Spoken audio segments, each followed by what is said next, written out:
Vous avez dit que nous avions beaucoup perdu dans le Treaty Making Power de la Suisse et que nous ne faisions plus partie du G20.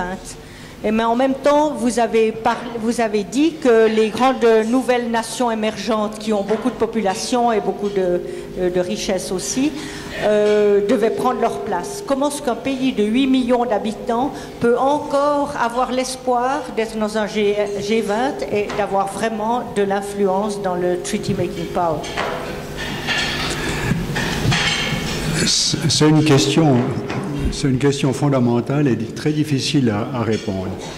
D'abord, je pense, si j'ai bien mis l'accent sur la perte de treaty making power que nous avons, ça tient beaucoup, d'une part, que nous ne sommes plus un des grands États. Même si économiquement parlant, nous sommes la 19e puissance mondiale, nous ne sommes plus reconnus comme tels par l'ensemble des pays. Vous voyez que, par exemple, je le disais à table, la Chine dit pourquoi est-ce qu'on utilise le produit national brut? On devrait utiliser le nombre d'habitants pour avoir le nombre de sièges dans les organisations internationales. Donc on a des conflits de valeurs maintenant qui sont vraiment très fortement en opposition les unes avec les autres et c'est un problème qui est majeur. Le gros problème que nous avons, c'est que nous ne pouvons plus, je pense, et j'en suis persuadé, négocier seuls. Et c'est un petit peu ce qui fait notre problème à l'heure actuelle, et j'ai montré, nous sommes assez isolés. Donc tout seul dans le monde, on ne fait pas le poids. Et c'est pour ça que nous avons tellement perdu ces dernières années dans nos négociations, ou nos non-négociations. C'est-à-dire qu'on nous a jalousés et on nous a pillés, vassalisés. Je ne mâche pas mes mots, mais c'est véritablement ce qui s'est passé. Alors, est-ce que, par une adhésion à l'Union européenne, nous aurions un peu plus de force, probablement, dans une certaine mesure, parce que nous participerions à un certain nombre d'enceintes dans lesquelles les décisions sont en train de se forger. Prenons l'exemple très simple du secret bancaire ou de ces choses-là. Dans le fond, le Luxembourg et l'Autriche, qui avaient des propositions très semblables à celles de la Suisse, ont résisté longtemps et ont réussi à infléchir un tout petit peu la position de l'Union européenne sur un certain nombre de choses. Nous n'avons pas eu cette influence. Et quand j'ai mentionné, c'est encore plus grave, je l'ai mentionné en sous-main, les États-Unis sont en train d'essayer de négocier deux grands accords. Le Trans-Pacific Partnership avec 12 pays asiatiques, par lesquels ils essayent d'imposer un certain nombre de nouvelles normes, non seulement commerciales, mais ce qu'on fait comme réglementation sanitaire, parce que c'est des obstacles aux échanges, etc. Parallèlement à ça, ils viennent de lancer le TTIP, le Transatlantic Trade and Investment Partnership, par lequel ils essayent de reconstruire l'ordre commercial mondial élargi sous le rigide avec une certaine prépondérance occidentale. Qui participe à ce TTIP? Les États-Unis, le Canada et l'Union européenne. Si nous étions dans l'Union européenne en ce moment-ci, nous serions associés aux tables de négociation auxquelles on essaye de décider est-ce qu'il y a une exception suisse sur les médias, pour paraphraser la France. On pourrait en tout cas négocier un certain nombre de choses. Je ne veux pas dire qu'on aurait raison, qu'on obtiendrait tout ce qu'on veut, mais notre voix serait entendue.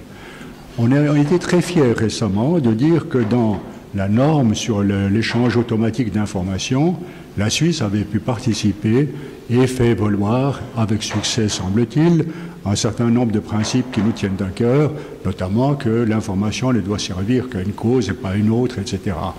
Donc là, nous avons été présents et nous pouvons participer. Mais il y a beaucoup d'enceintes dans lesquelles nous ne pouvons pas. S'il y a 400 organisations internationales, mondiales et régionales, seuls les grands peuvent couvrir le tout et savoir ce qui s'y passe. Nous avons un petit peu, nous effleurons, nous survolons les choses. Et dans le fond, c'est là que je dis que nous avons une perte de notre treaty making power. Alors comment la récupérer? C'est évidemment très difficile. Mais je disais, je ne l'ai pas mis dans mon exposé oral, mais quand je pense à l'après 9 février, on sent que nos autorités sont dans une situation vraiment très fragile et n'ont pas encore arrêté complètement leur marche à suivre, où ils essayent de promouvoir le passé et de le répercuter sur le futur. Je suis assez dubitatif à ce sujet-là. Et je m'étais demandé si l'occasion n'était pas donnée pour la Suisse de faire une sorte de projection nouvelle de la Suisse dans le monde à 5 ans ou 10 ans, en disant voilà le monde, comment il évolue, voilà comment les relations internationales changent, qu'est-ce que nous pouvons faire, qu'est-ce que nous sommes, qu'est-ce que nous devons actionner. Alors la première question, ce serait de se dire quels sont nos principaux partenaires. Et nos partenaires, ça reste quand même le principal, c'est l'Union européenne. Il ne faut pas oublier qu'on parle beaucoup de la Chine, mais on a plus d'échanges commerciaux avec la Lombardie qu'avec la Chine, on a plus d'échanges commerciaux avec le Bade-Württemberg qu'avec la Chine. Donc il faut mettre les choses en proportion. Donc notre principal partenaire économique et politique de plus en plus, c'est l'Union européenne. Donc on n'y échappe pas, et on n'y échappera pas. Et c'est pour ça que je dis, je me sens solidaire à l'Union européenne, parce que j'espère qu'elle colmatera les brèches qu'elle aura de l'avant, parce que si elle ne le fait pas, c'est tout le continent qui s'effondre, et nous avec. Alors voilà, comment regagner ça, comment regagner ce team making power, c'est peut-être par cette feuille de route, en sachant où sont nos influences. C'est vrai que nous sommes plus mondialisés que les autres, dans une certaine mesure, mais tu le sais bien, Marion, enfin, avec la Chine, on a fait cet accord. Certains disent la Chine voulait cet accord avec la Suisse pour avoir un pied en Europe. Vrai ou faux? Peut-être pas si faux que ça, peut-être pas si vrai que ça.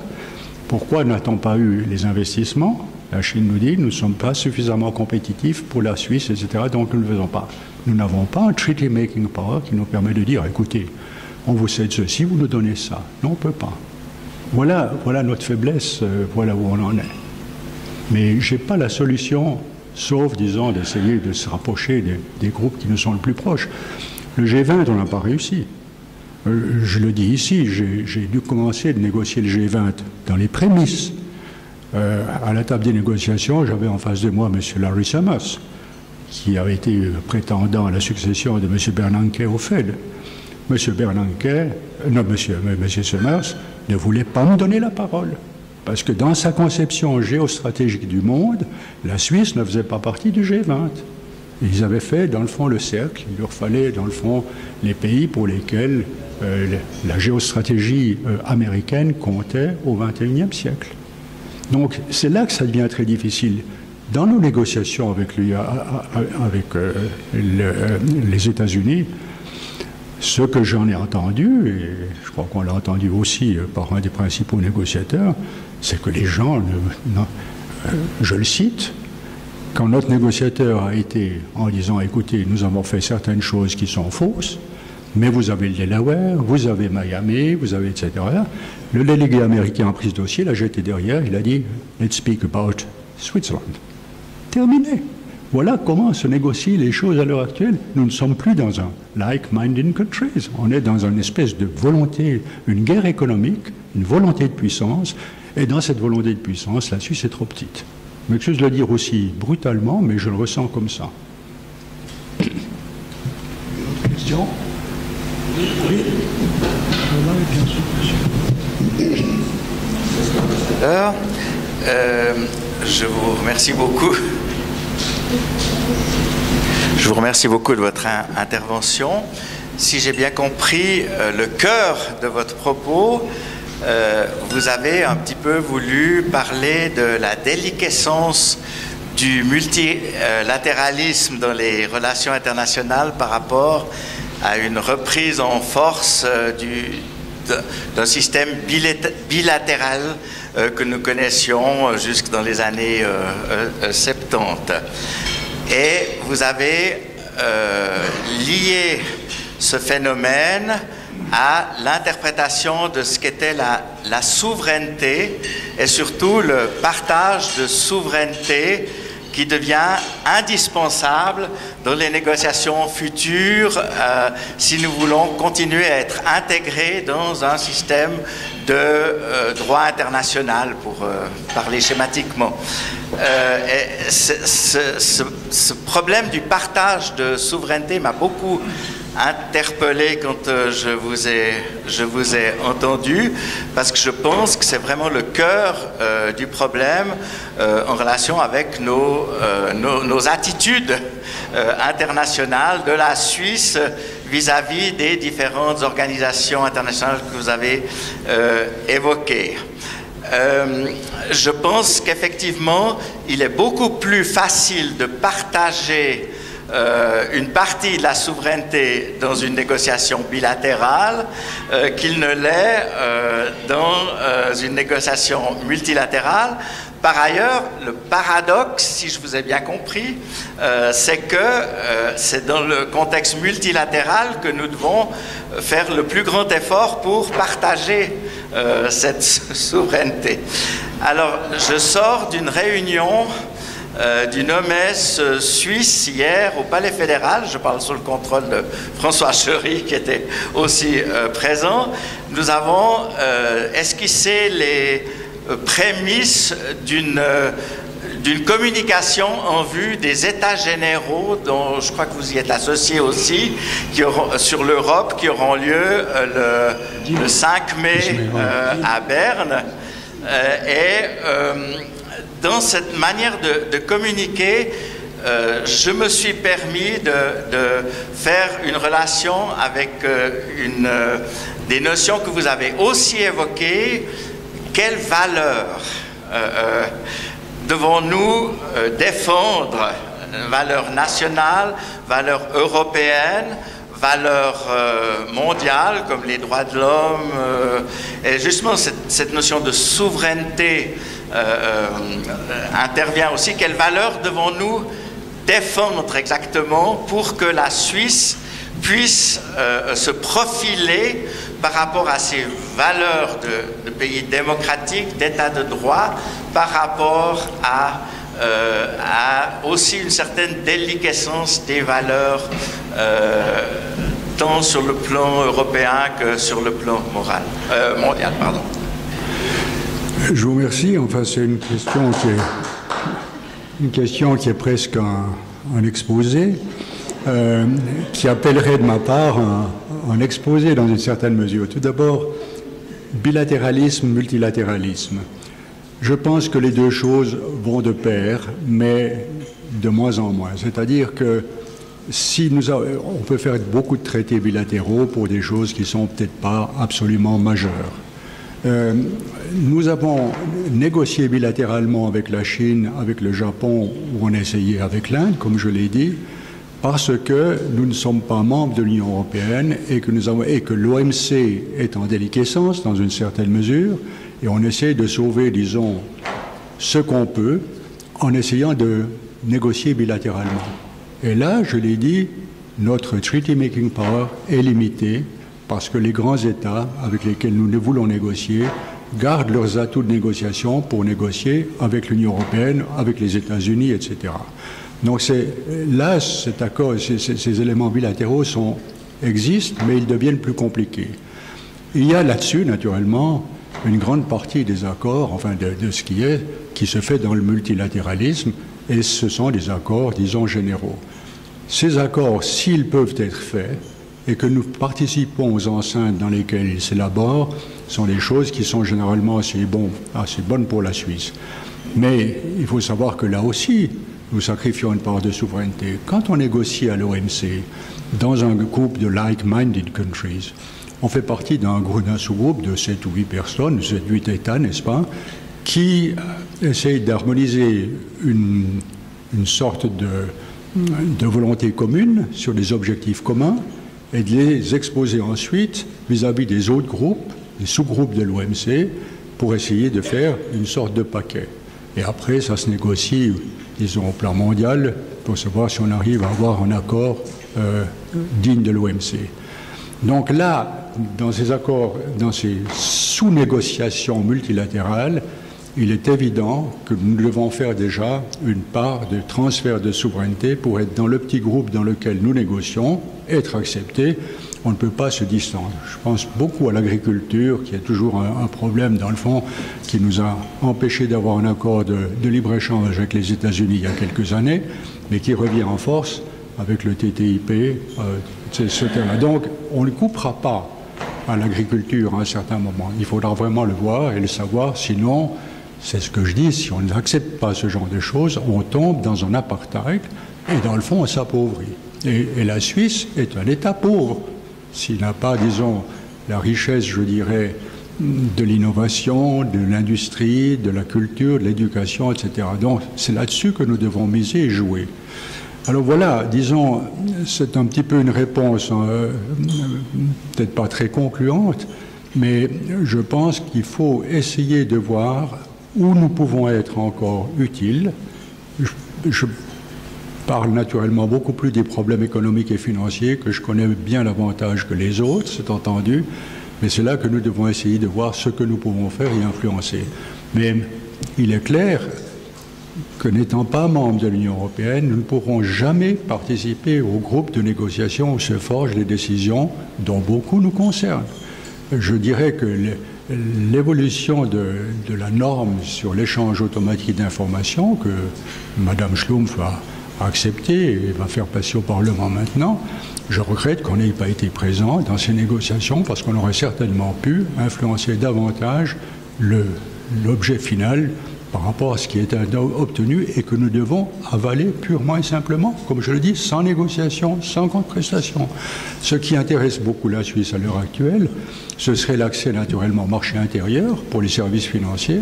Comme on ne l'a pas et qu'on n'a pas obtenu, puisque je suis encore assez proche du secteur bancaire, je peux vous dire qu'il y a nombre de banques qui partent pour le Luxembourg, qui sont en train de transférer leurs actions. Ça n'est pas du tout encore dans la presse, parce qu'on ne veut pas, ils ont profilé les éléments trop négatifs, mais nous sommes en train de perdre une substance considérable de ce qui était la Suisse. Considérable. Et c'est ça qui m'inquiète. Et c'est ça dont l'opinion publique populiste, si vous voulez, dans une certaine mesure, dit on n'en veut pas, on n'en veut pas. Mais c'est des gens nantis qui disent ça. Des gens qui si on avait été dans la situation du Portugal, dans la situation, disons, de l'Espagne, avec 50% de la jeunesse qui est au chômage, on ne réagirait pas comme ça. On réagit comme des gens qui n'ont pas du tout vu passer la crise. On n'a pas vu passer la crise. Tous les autres pays autour l'ont vu passer, et fortement. Et les gens ne s'en rendent pas compte. Et c'est ça qui m'effraie. C'est cette espèce d'obscurantisme, disons, qui règne en ce moment dans ces débats. Merci. Alors une question là, ensuite ici, et madame. Mon nom est Choubi, je ne suis pas vaudois, et je remercie André Lou, mon cher ami. Ça va? J'ai tout excusé. Et je remercie André Lou, qui est un cher ami, de m'avoir invité à votre débat. Nous organisons à Neuchâtel, Neuchâtel également, des Midis de l'Europe, mais plus simplement, on se contente d'un sandwich. Alors j'étais heureux d'être parmi vous aujourd'hui. Monsieur l'ambassadeur, vous avez dit en passant votre discours que si l'Europe était organisée autrement, elle pourrait être une très forte puissance à échelle mondiale. Ce que je crois tout à fait.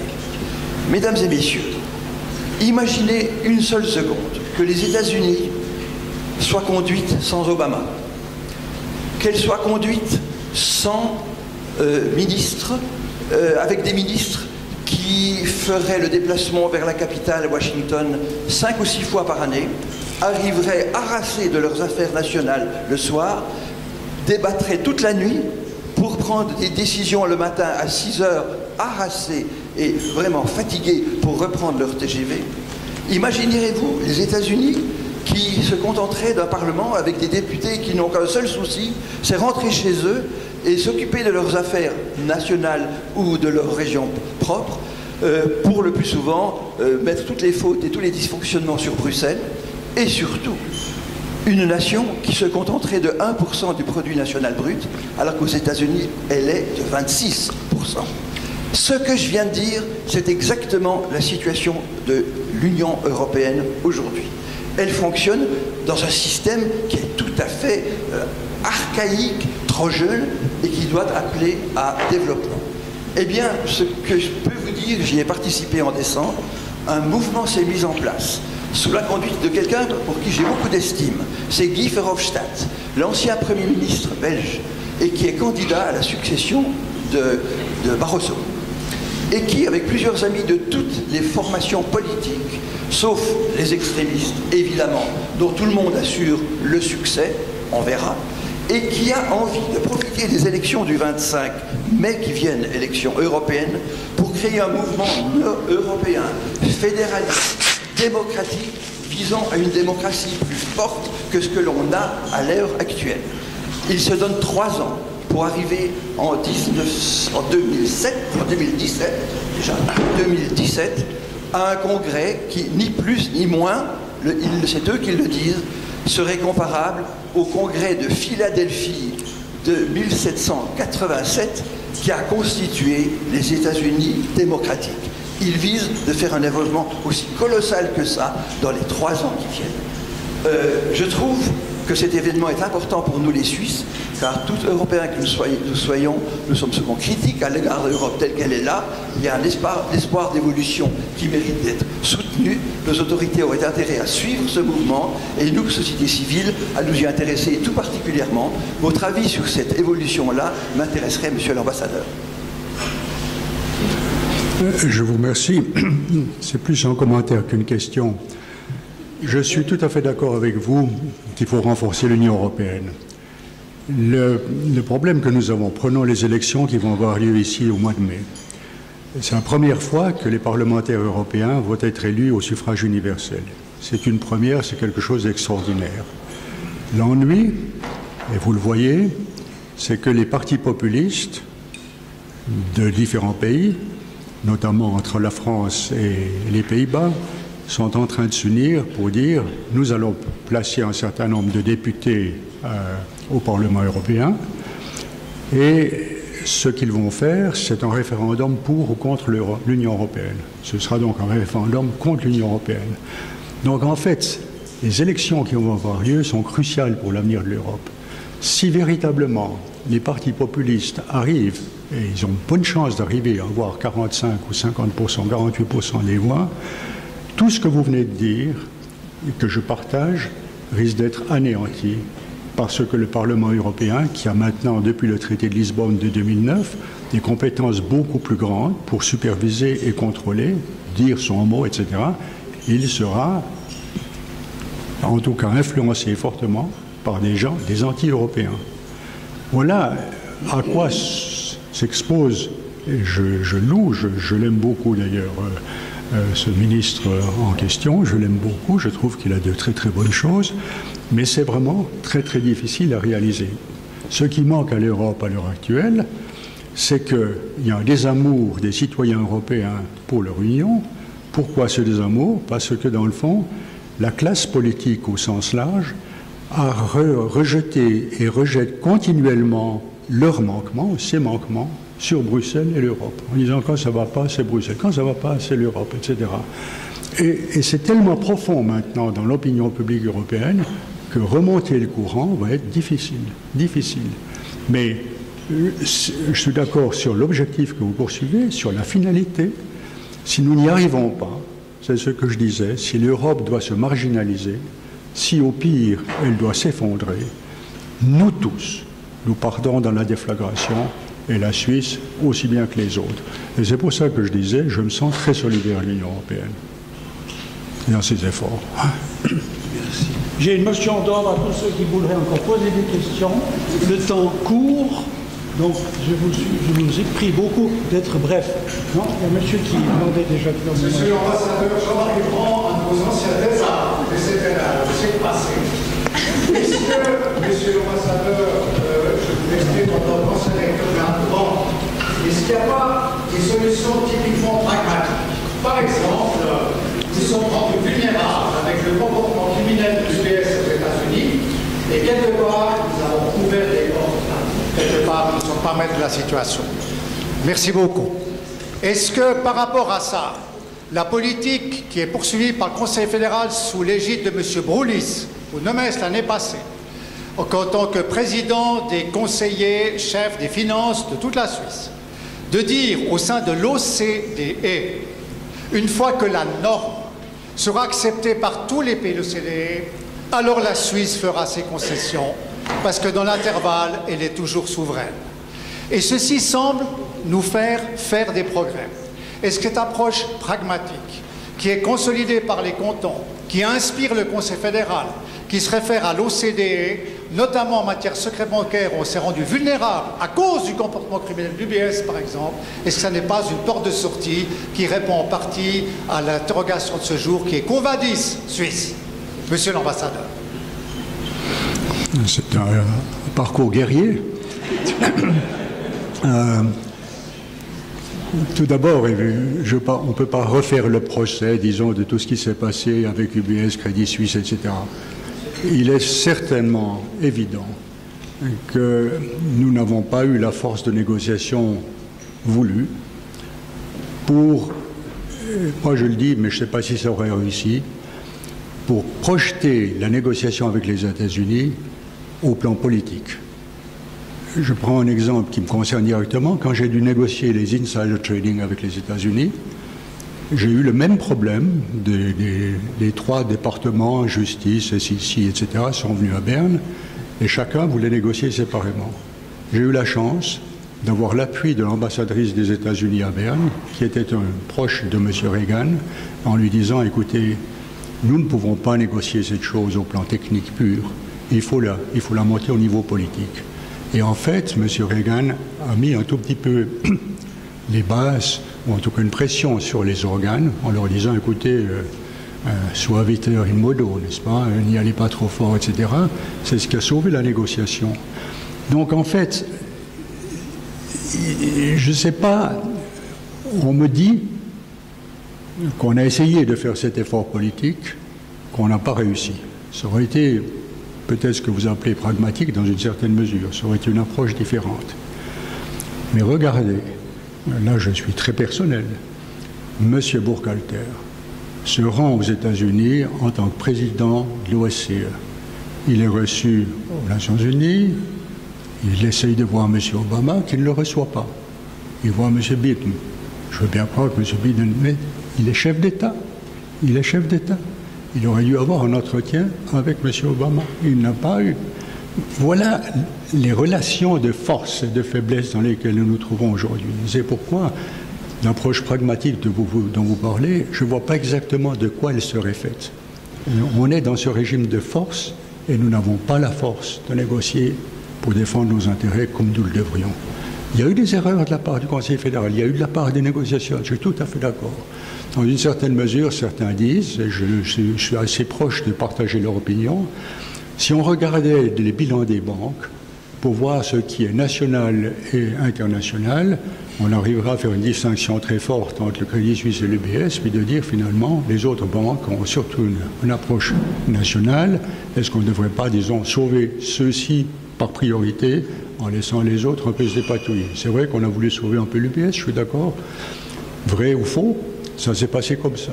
Et maintenant, on en est là, et je dois dire que vous avez lu comme moi, ce n'est pas un accord, puisque c'est une sorte d'approche pragmatique. J'ai jamais vu un texte aussi musclé, aussi dévastateur que celui que nous imposent les États-Unis dans ce règlement-là. Le fardeau de la preuve. Dans notre droit, dans le fond, vous êtes innocent tant qu'on n'a pas prouvé votre culpabilité. Dans le droit américain qui nous impose, nous sommes coupables tant qu'on n'a pas prouvé qu'on était innocent. Ce qui fait qu'on est dans la catégorie 2, 3 ou 4 des banques, etc. etc. L'application extraterritoriale du droit américain, totale, il n'y a plus de droit suisse. Dans le fond, ils peuvent enquérir, etc. Que les brokers américains soient venus chercher et vendre des clients américains non déclarés n'apparaît pas. Et je vous dis encore une chose, en lisant hier les journaux et en voyant dans le fond les sanctions que les États-Unis sont en train de prendre contre l'Ukraine, ils visent une banque particulière. Cette banque particulière, elle est semble-t-il, très proche de Poutine et des oligarques. Dans le fond, les États-Unis ont ça sur leur terre. Si on avait eu cette banque en Suisse, imaginez-vous à quelle pression on aurait été mis pour dire, mais écoutez, que c'est cet argent que vous avez ici, c'est des oligarques, c'est de l'argent blanchi, etc. Aux États-Unis, c'est les sites. Vous avez le Delaware, vous avez Miami, etc. Tout comme ceci. Donc, en fait, les États-Unis ne sont plus nos alliés dans ces négociations-là. Il faut le savoir. Il faut négocier dur avec eux. Et c'est malheureusement la règle du jeu.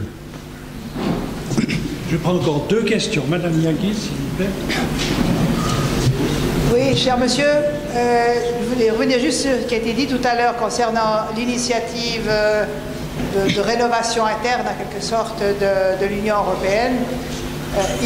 Il faut savoir que l'Union européenne va au-devant d'élections que dans cette perspective qui les inquiète beaucoup, le vote du 9 février est en quelque sorte un effet désinhibiteur. Si la démocratie témoin, comme on l'appelle volontiers, la Suisse, qui se prononce sur ce sujet, l'a fait dans le sens où elle l'a fait, peu importe la majorité, la proportion de cette majorité, voilà, qui était étudiée avec beaucoup d'attention à l'étranger et bien entendu à Bruxelles d'abord. Cela dit, dans tout votre exposé, vous avez mis en évidence la chose décisive, c'est-à-dire la question des échelles. En privilégiant les échelles géographiques, enfin les échelles géopolitiques, en passant peut-être un peu plus vite sur les échelles temps, peu importe. Dans un pays d'horloger, pourtant d'habitude on y attache beaucoup d'importance. Mais dans ces échelles géopolitiques, et vous avez mis en évidence le décalage entre l'échelle espace et l'échelle de la gouvernance, disant que la seconde était devenue, ou initialement déjà, que sais-je, inadéquate. Quid des institutions suisses, dont la stabilité est vantée, dont le pragmatisme est réputé, etc., etc. On en est, prenons le cas tout à fait mineur, mais quand même pas si sans importance que ça, du Conseil fédéral. On est à 7, comme on était à 7 au départ, comme on est à 7 à l'arrivée. On ne bouge pas. On ne devrait pas un peu bouger.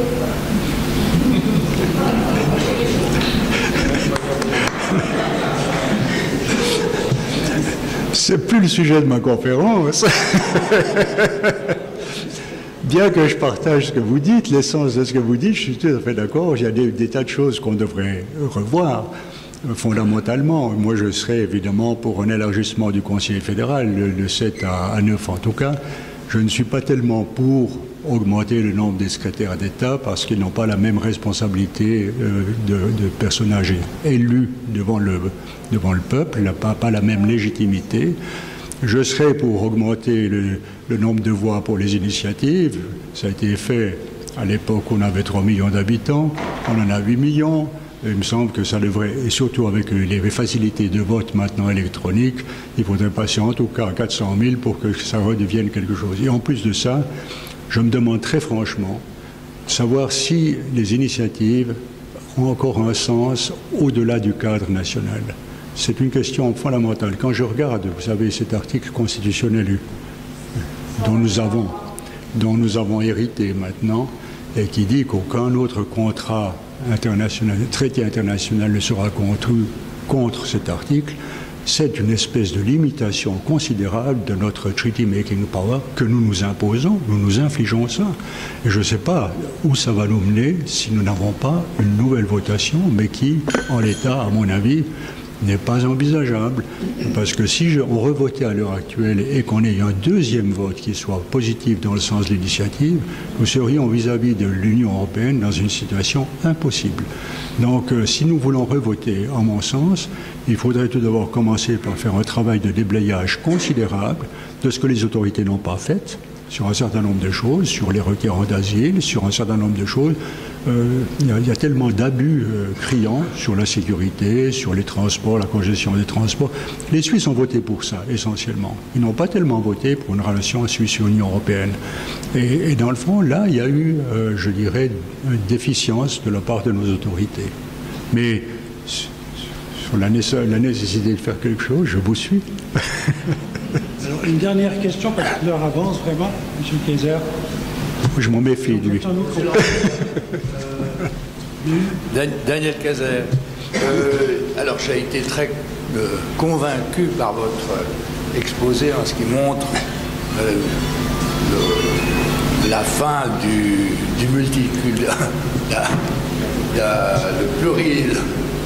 multiculturalisme, enfin le multilatéralisme, on en a tellement maintenant. Alors le multilatéralisme, certainement que c'est vrai. Le problème, c'est que, disons, on a maintenant les grandes puissances qui règlent en fait les affaires mondiales ne sont pas du tout organisées. Donc on a toutes les influences sont toujours bilatérales. Et plus personne, disons, ne s'occupera des grands problèmes.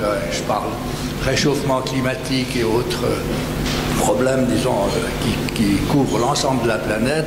Tout ça, disons, va être pratiquement à l'abandon. D'ailleurs, la question climatique, on n'arrive jamais à rien. Donc, c'est une évolution qui est très, très inquiétante. Elle est vraie, mais elle est inquiétante. Donc, je ne sais pas comment on arrivera à corriger cette évolution. Non, mais je ne peux qu'abonder dans ce qui vient d'être dit, en fait. C'est le gros problème auquel nous sommes confrontés, que j'ai mis un peu dans mes conclusions finales. Si nous n'arrivons pas à avoir une gouvernance supranationale qui ne soit plus, dont les détenteurs de pouvoir ne sont plus des représentants nationaux parce qu'ils ont des instructions limitées, nous aurons de plus en plus de peine à régler tous les nouveaux problèmes qui sont vraiment planétaires. J'en citais quelques-uns à table, mais si on prend le réchauffement climatique, c'est l'Union européenne, par exemple, qui avait fait la plupart des propositions pour Copenhague. Et quant au Copenhague, à la fin des négociations en Copenhague, eh bien, les émergents et les Américains se sont mis dans une salle et n'ont pas accueilli l'Europe. L'Union européenne n'a pas été présente dans la phase finale des négociations à Copenhague, alors que c'est elle qui avait... Donc on en est là. En fait, les pandémies, le terrorisme, cybernétique, le changement climatique, le nucléaire, prolifération des armes nucléaires, etc., tout est maintenant planétaire. Et dans le fond, on n'a pas la gouvernance pour traiter ces problèmes comme ils devraient l'être. Et c'est pour ça qu'on n'arrive pas à les régler. Et dans le fond, quand on arrive à une sorte de compromis, je reviens dans le fond sur le TTIP là, des États-Unis. Ils ont été frustrés que dans le fond, les processus de décision collective qui sont prises par l'OMC n'aboutissent pas à des conclusions qui soient suffisamment fortes pour donner quelque chose. Donc ils disent, on va renégocier en marge un nouvel ordre commercial mondial sous notre égide, en incorporant tout ce qu'on veut. Mais quand ils commencent ces négociations, je reviens quand même à une chose terrible, dans le TPP, ils ont demandé au Japon de rejoindre les 11 pays, parce que le Japon compte. Ils leur ont dit d'accord, et les Japonais ont dit oui. Ils leur ont dit, bon, c'est entendu, vous entrez dans cette négociation, mais sachez, nous maintenons nos droits de douane sur les camions japonais, 25%, nous maintenons nos droits de douane sur les voitures japonaises, 2,5%. Est-ce que c'est encore des négociations de libre-échange, quand vous avez déjà des clauses pareilles au départ? On est dans un monde de fous, et dans un monde de fous, il ne faut pas être tout seul. Monsieur Tzfalen, merci beaucoup. Je ne vais certainement pas pouvoir résumer votre exposé, mais vous avez été un conférencier passionnant, et puis vous avez soulevé des questions fondamentales, puisque vraiment on a eu d'excellents échanges à fond. Moi j'en tire une conclusion tout à fait personnelle, que ce que j'avais déjà compris, c'est que, et passez-moi l'expression, le monde fiche le camp. Il y a quand même quelques valeurs qui restent, et c'est avec cela, une de celles-là très modeste, que nous voudrions vous dire merci. Il y a encore une parcelle de ce pays, on en avait beaucoup, où on cultive quelque chose qui ne change pas et qui n'est pas mondialisé. Je vous vois venir. Et cela avec mes plus vifs remerciements, ainsi que de tous les gens qui sont ici. Merci.